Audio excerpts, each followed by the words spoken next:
What's up everyone, OJ here, welcome back to another video. Today we've got some awesome information for you guys, so let's go ahead and get right into it. And we're starting off with the Famitsu sales charts. These are the retail sales for Japan for the week of December 2nd, 2019 through December 8th, 2019. And the big thing here, guys, is that Yokai Watch 4 Plus launched on the PlayStation 4 and also on the Nintendo Switch, and both of those failed to enter into the top 10. This would be kind of a pretty big flop for the PlayStation 4 version, I guess, because the Nintendo Switch already had the game come out and sell like 200,000 units plus. So it's very unfortunate that Yokai Watch seems to be pretty much kind of like nowhere near as popular as it once was on the Nintendo 3DS. I think Level 5 has to go back and reevaluate what they want to do with that going forward and potentially look to push a little bit harder for the American versions or for the Western versions of those games. Then we also have Pokemon Sword and Shield continuing its tear at the top of the charts.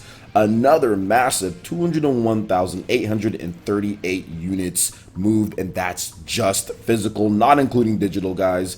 And then we also have some monster sales for the Nintendo Switch system itself with another 188,501 units, pretty much outselling every other system easily combined. And then you can times it by a couple and it wouldn't even match up what the Nintendo Switch has. But the PS4 did have a nice promotion on Amazon, which boosted the sales up to 41,401 units, and the Nintendo 3DS sold 4,074 units. When it comes to software, Nintendo Switch was pretty much the top 10. It was all Nintendo Switch, no other system, starting from the bottom to the top. And it's pretty much the usual same suspects. We talked about Pokemon, Luigi's Mansion 3 was next, Ring Fit Adventure, Minecraft, Mario Kart 8 Deluxe, Mario and Sonic at the Tokyo 2020 Olympic Games, Super Smash Bros. Ultimate, Super Mario Party, Super Mario Maker 2. So yeah, that's pretty much a bunch of super stuff in there when it comes to it. Mario, you've got Smash, you've got Pokemon, Luigi's Mansion, Ring Fit, a bunch of cool games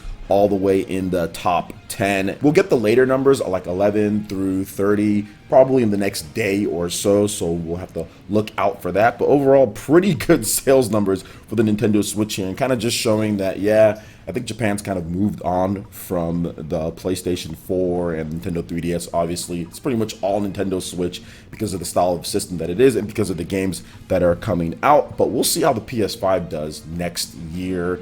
I'm pretty sure Sony wants to launch the PS5 globally. I know with the PlayStation 4, it wasn't a global launch. It launched in the Western territories in 2013 at the end, and then launched later the next year in February for Japan. So I don't know if they want to do the same strategy or not, but it's pretty clear at this point that they're just kind of discounting them and it's pretty much out of the picture. But I think PS5 will have some really big games and stuff. But oh, I know that for next year, Final Fantasy VII Remake, that's definitely going to help out quite a bit. We should see a boost when that game does come out, because there's been people that have literally been waiting like all generation for Final Fantasy VII Remake on the PlayStation 4 because it was announced in 2015. So yeah, they've been waiting quite some time. It'd be 5 years at that point, you know. So I think that people are going to pick that up when it comes out there. But good to see Pokemon continuing to do so well. That game is over 2.2 million in Japan retail sales only, so doing really good. So what do you guys think about all these different sales here? Oh, and the PS Vita sold 45 units. Man, it's still alive, guys. It's still alive. But anyway, what do you guys think about these sales here? Let me know your thoughts in the comment section below. All right, so let's go and move on to the next topic here. And yes, you heard that right in the title when it comes to it. Halo, could it be coming to the Nintendo Switch? There is a new rumor that maybe I'm wrong on when it comes to how I'm interpreting this, but the article, you guys will see it. I'm not sitting there here and saying that this is going to be 100%. I'm just simply reporting on something that I saw, and I'm thinking, or I'm weighing the possibilities of it happening based on prior events in the history of Nintendo and also Microsoft, and it seems like maybe it could happen. So let's go ahead and get into this article here. This was on nintendosmash.com, and here's what they had to say. Halo might be on the way to Nintendo Switch. It has not been confirmed by officials, but we bring you a rumor of the most interesting that has emerged thanks to some recent comments from King Zell, who's a well-known-ish type of person that sometimes leaks accurate information, known for accurately leaking titles such as Link's Awakening's remake, the sequel to Breath of the Wild, or Super Mario Maker 2, among other stuff. So that's stuff that King Zell has talked about. Specifically, the user who has been missing for quite some time has reappeared today to suggest that Halo would soon arrive on the Nintendo Switch in some way. However, the announcement of this fact would not be made at the Game Awards, but in a later date of mutual agreement between both companies, as it could be an expected Nintendo Direct not yet announced. So you guys can see the screenshots here when it comes to it and what King Zell had to say. I'll have links once again, and there is some history of this. So years and years and years ago, probably like a decade ago or so, probably more than that, I don't remember exactly when, but there was a huge rumor that Halo was coming to the Nintendo DS. Now, back then, Microsoft and Nintendo worked together, which they work together now today, but back then they were working together on some titles like Viva Pinata for the Nintendo DS. They also worked together to get Blue Dragon on the Nintendo DS. And there was a rumored game in terms of Halo that could be coming to Nintendo DS. Now, it never came through, but Matt Casamassina, who was the former Nintendo editor over at IGN, he ended up producing a light demo, basically just like a basic demo. I don't think there was any enemies of Halo on the Nintendo DS and him actually playing Halo, because so many people gave him crap saying this would never happen. Obviously that was in the height of like the console war stuff, right? Between online, there's no way that Microsoft would do this.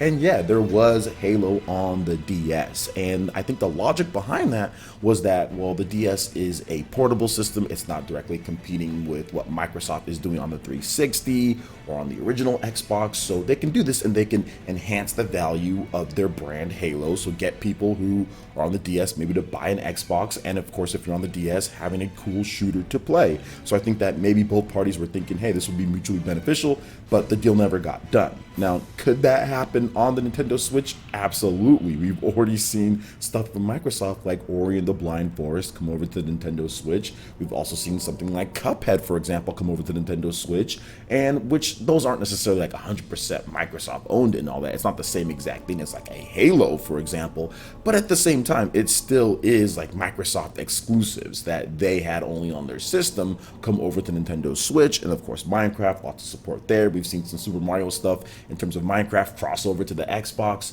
So it's definitely possible that we see maybe like the original Halo. We're not talking about like Master Chief Collection and all the games and a physical release and all that. Maybe like the original Halo with some like 1080p updated visuals, right? Like something like that come over digital download or whatever. I think that that is definitely possible. That is definitely possible. And Microsoft, I mean, you look at their attitude in terms of like how they've been acting, it definitely seems like that could be happening. So we'll have to wait and see on that one. I'm not exactly sure what's going to happen, but I do feel that Microsoft, I wouldn't put it past them. I really wouldn't put it past them. But what do you guys think about this? Let me know your thoughts in the comment section below. All right, and moving on to the final topic here. I wanted to give my thoughts on the state of play and also on the Indie World events that happened. And I just want to say I'm not going to go over every single game and break it down and get all technical between them, because I did that on a live stream on Twitch. You guys can watch the replay VOD if you want to. Twitch TV, twitch.tv/PlayerEssence. That's where I do my streaming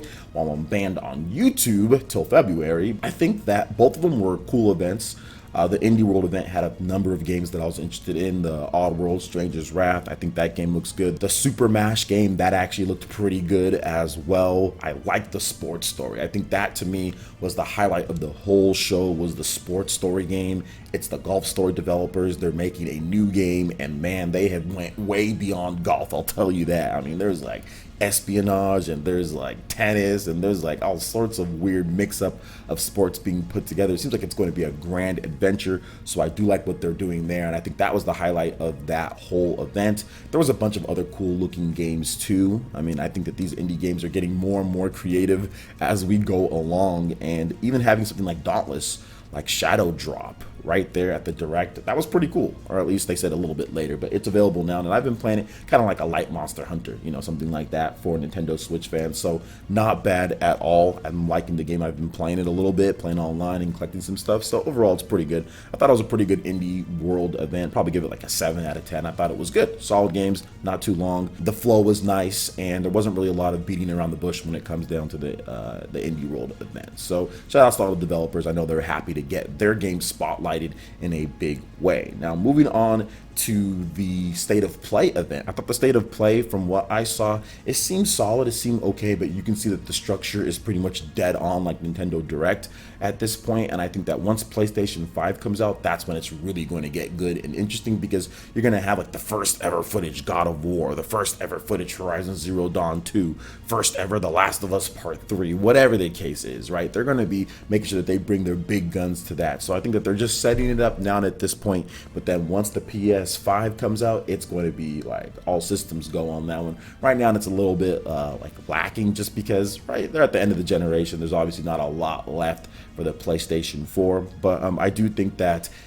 ending the whole thing on a tease of a trailer at the Game Awards is just lame. Like, that is not good at all. I mean, people were complaining about having Xenoblade Chronicles Definitive Edition end a Nintendo Direct or whatever, and like, that's Xenoblade Chronicles Definitive Edition. That's a full remake, yet people were freaking out with Final Fantasy VII in terms of stuff. So that's lame, and they should never do that ever again. Like, that's nothing they should do like ever again. They need to end it with something better than that. But I do like the Babylon's Fall. That game looks really good. I'm liking that it, I'm liking the way that it's looking. Definitely a Platinum Games action title, but it kind of takes away a little bit from the, I guess, like from the allure, just because it's like multi-platform. It's the first on there. I mean, I get it, why you're, showing it off there, just because Square Enix and PlayStation fans with Nier, that sold a lot. So I mean, yeah, it makes sense to show it there first. We'll see what's going on, but what do you guys think about everything when it comes to the State of Play and when it comes to the indie world? I mean, I would give both events probably like a 7 out of 10. They're both solid, nothing crazy, but I think that they're gonna just get better and better, right? They're just gonna get better and better as we go along here. So what are your thoughts on everything when it comes to the sales, Halo, that rumor, and also, remember, it's a rumor, and also State of Play and Indie World? I'd love to hear what you guys have to say in the comment section below. All right, guys, that wraps it up for this video here. You're going to check out the links in the description below. We got Facebook and Twitter. Go ahead and give us a like and a follow on our social media. Hit that like button if you like this video. Let us know you guys want more content like this going forward in the future. And subscribe to PlayerEssence for this RPG, Japanese, and Nintendo gaming news. Thank you so much for watching, and we'll catch you guys for the next one. Peace.